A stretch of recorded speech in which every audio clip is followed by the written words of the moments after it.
ഈ ചാലിയാർ തീരത്ത് വ്യാപകമായി തെരച്ചിൽ ആരംഭിച്ചു എന്നാണ് ഞാൻ മനസ്സിലാക്കുന്നത്.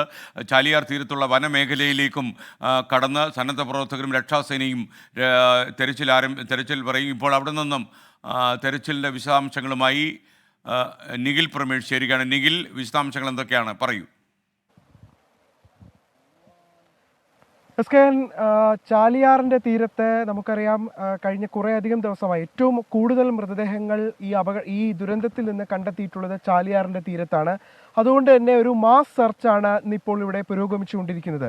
ഒരുപക്ഷെ അവസാനവട്ട തിരച്ചിലെന്ന് നമുക്ക് അതിനെ വിശേഷിപ്പിക്കാൻ കഴിയും. കാരണം അത്രയധികം ആളുകൾ, ഏതാണ്ട് ആയിരക്കണക്കിന് സന്നദ്ധ പ്രവർത്തകർ, അതായത് സർക്കാർ സംവിധാനങ്ങൾക്കൊപ്പം തന്നെ സന്നദ്ധ പ്രവർത്തകർ ആയിരക്കണക്കിന് പേർ ഇപ്പോൾ ഈ വനമേഖലയിലേക്ക് കൂടി പ്രവേശിച്ചിട്ടുണ്ട്. അവരുടെ പരിശോധനകൾ ഇപ്പോൾ പുരോഗമിച്ചുകൊണ്ടിരിക്കുകയാണ്. നമ്മൾ ഓർക്കണം, വയനാട്ടിൽ നിന്ന് ഏതാണ്ട് 10-23 കിലോമീറ്റർ എയർ ഡിസ്റ്റൻസ് നോക്കുകയാണെങ്കിൽ തന്നെ 10-23 കിലോമീറ്റർ ഇപ്പുറത്ത് കിടന്നുറങ്ങിയത് വയനാട്ടിൽ, എന്നാൽ അവരുടെ മൃതദേഹങ്ങൾ കണ്ടെത്തിയത് ഈ മലപ്പുറം ജില്ലയിലെ മുണ്ടേരി ഭാഗത്ത്. എത്രത്തോളം വേദനാജനകമായിട്ടുള്ള കാര്യമാണ്, ഹൃദയഭേദകമായിട്ടുള്ള കാഴ്ചകൾ തന്നെയാണ് നമുക്ക് ഇവിടെ നിന്ന് കാണാൻ കഴിയുന്നത്.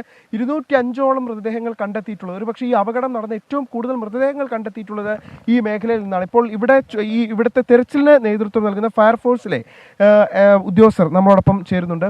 സാർ, ഒരു അവസാനവട്ട തെരച്ചിൽ എന്നാണോ നമ്മളിതിനെ വിശേഷിപ്പിക്കുക? ഇപ്പോൾ നടക്കുന്നത് ഏത് തരത്തിലുള്ള തെരച്ചിലാണ്? ഇപ്പോൾ തെരച്ചിൽ നടക്കുന്നത് ഒരിക്കലും അവസാനഘട്ട തെരച്ചിലല്ല. ഇന്നൊരു മാസ് സെർച്ചിങ് ആണ് നടക്കുന്നത്. അതിൻ്റെ പ്രധാനപ്പെട്ട കാരണം ഇന്ന് സൺഡേ ആണ്. അപ്പോൾ അതുപോലെ തന്നെ പിന്നെ ഇവിടുത്തെ പൊതുജനങ്ങൾക്കും പ്രാദേശികമായിട്ടുള്ള സന്നദ്ധ സംഘടനകൾക്കും ഒക്കെ ഒഴിവുള്ളൊരു ദിവസമാവുകൊണ്ട്, അതുപോലെ തന്നെ പഞ്ചായത്തിൻ്റെയും ജില്ലാ പോലീസ് മേധാവിയുടെയും ജില്ലാ ഫയർ ഓഫീസറുടെയൊക്കെ പിന്നെ അനുമതിയോട് കൂടിയിട്ട് ഇന്നൊരു മാസ് സെർച്ചിങ് ആണ് നടക്കുന്നത്. ഒരിക്കലും തെരച്ചിൽ ഇവിടെ അവസാനിക്കുന്നില്ല. ജില്ലാ ഭരണകൂടത്തിൻ്റെ നിർദ്ദേശപ്രകാരം മാത്രമാണ് തെരച്ചിൽ അവസാനിപ്പിക്കാൻ സാധിക്കുകയുള്ളൂ. അപ്പോൾ ഇന്ന് ഏകദേശം 300 ഫയർഫോഴ്സിൻ്റെ ടീമും അതുപോലെ തന്നെ പോലീസിൻ്റെ ടീമും പിന്നെ സിവിൽ ഡിഫൻസ്, ആപദാ മിത്ര വളണ്ടിയേഴ്സും ഒക്കെയാണ് ഈ തെരച്ചിൽ. പിന്നെ പ്രാദേശികമായിട്ടുള്ള സംഘടന തെരച്ചിൽ സംഘം ഏതാണ്ട് എത്ര പേര് വരും ഇപ്പോൾ എല്ലാവരും കൂടെ ചേരുമ്പോൾ, സർക്കാർ സംവിധാനങ്ങൾ കൂടാതെ ഏകദേശം 1000ഓളം വളണ്ടിയേഴ്സ് ഇവിടെ ഈ തെരച്ചിലിൽ നിന്ന് തെരച്ചിലിൽ പങ്കെടുക്കുന്നുണ്ട്. അപ്പോൾ ജില്ലാ പോലീസ് മേധാവിയുടെ സംഭവസ്ഥലത്തുണ്ട്. ജില്ലാ ഫയർ ഓഫീസർ ഉടൻ തന്നെ എത്തിച്ച് അദ്ദേഹത്തിൻ്റെ നിർദ്ദേശപ്രകാരമാണ് ഞങ്ങൾ ഫയർഫോഴ്സിൻ്റെ സംഘം ഇവിടെ, അതുപോലെ തന്നെ സിവിൽ ഡിഫൻസും ആപദാ മിത്ര വളണ്ടിയേഴ്സും ഒക്കെ ഇവിടെ തെരച്ചിൽ നടത്തിക്കൊണ്ടിരിക്കുന്നത്. നമുക്ക് ഈ നമ്മുടെ അപകടം നടന്ന മേഖല എന്ന് പറയുന്നത് ഇവിടുന്ന് അങ്ങോട്ട് വനമേഖലയാണ്. അത് കടന്നിട്ട് പോകണം, അതായത് ആ വനമേഖലയിലെ പുഴ കടന്നിട്ട് വേണം പോകാൻ. അവിടെ പോയ ചില ആളുകളാണ് ഇന്നലെ അവിടെ കുടുങ്ങിപ്പോയതല്ലേ? അല്ല, അവിടെ പോയ 1-2 പേര് ഒരു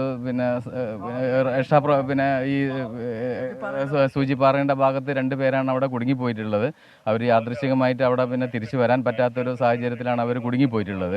ഇപ്പോൾ വനമേഖലയിലേക്ക് ഇപ്പോൾ തെരച്ചിലിന് ഒരു സംഘം പോയി കഴിഞ്ഞു. ഏകദേശം ഒരു 300-350 പേര് അവിടെ തെരച്ചിൽ നടത്തിക്കൊണ്ടിരിക്കുകയാണ്. അവിടെ ഇനി വനമേഖലയിലേക്ക് ആരെയും പ്രവേശിപ്പിക്കുന്നില്ല. വലിയ പ്രതീക്ഷയുണ്ടല്ലോ. അപ്പോൾ ഇന്ന് ഒരു മാസ് സെർച്ചിങ് ആവുകൊണ്ട് വലിയ പ്രതീക്ഷയുണ്ട്. അപ്പോൾ നല്ലൊരു രീതിയിലുള്ള തെരച്ചിലാണ് നടത്തിക്കൊണ്ടിരിക്കുന്നത്. ഇനി അടുത്ത സംഘം നമ്മൾ ഇവിടുന്ന് താഴത്തേക്കുള്ള വാഴക്കാട് ഭാഗത്തേക്കുള്ള ഒരു അടുത്ത സംഘം ഏകദേശം ഒരു 500ഓളം പേര് ഇന്ന് താഴത്തേക്ക് സെർച്ചിങ് ഇപ്പോൾ ഉടൻ തന്നെ തുടങ്ങുകയാണ്. ഇപ്പോൾ ഈ അവിടെ നിന്നുള്ള സംഘമൊക്കെ വയർലെസ്സിൽ നമുക്ക് നിർദ്ദേശങ്ങൾ നൽകുന്നുണ്ടാവും. ഇപ്പോൾ എന്തെങ്കിലും കണ്ടെത്തിയാൽ തന്നെ അത്തരത്തിലുള്ള വിവരങ്ങൾ കൈമാറുമല്ലേ? അല്ല, തീർച്ചയായിട്ടും ഇപ്പോൾ നമുക്ക് ഫയർഫോഴ്സിനും വയർലെസ്സിൻ്റെ സംവിധാനമുണ്ട്. അതുപോലെ തന്നെ ഫയർഫോഴ്സിൻ്റെ നേതൃത്വത്തിലുള്ള ഹാം റേഡിയോ ടീം ഇവിടെ എത്തിയിട്ടുണ്ട്. അവർക്ക് വൈഡ് റേഞ്ചാണ് ആ ഹാം റേഡിയോന് കിട്ടുന്നത്. അപ്പോൾ അത്തരത്തിലുള്ള സംവിധാനങ്ങളുണ്ട്. അത് നമ്മളെ ജില്ലാ ഭരണകൂടവുമായിട്ട് ബന്ധപ്പെട്ടതാണ്.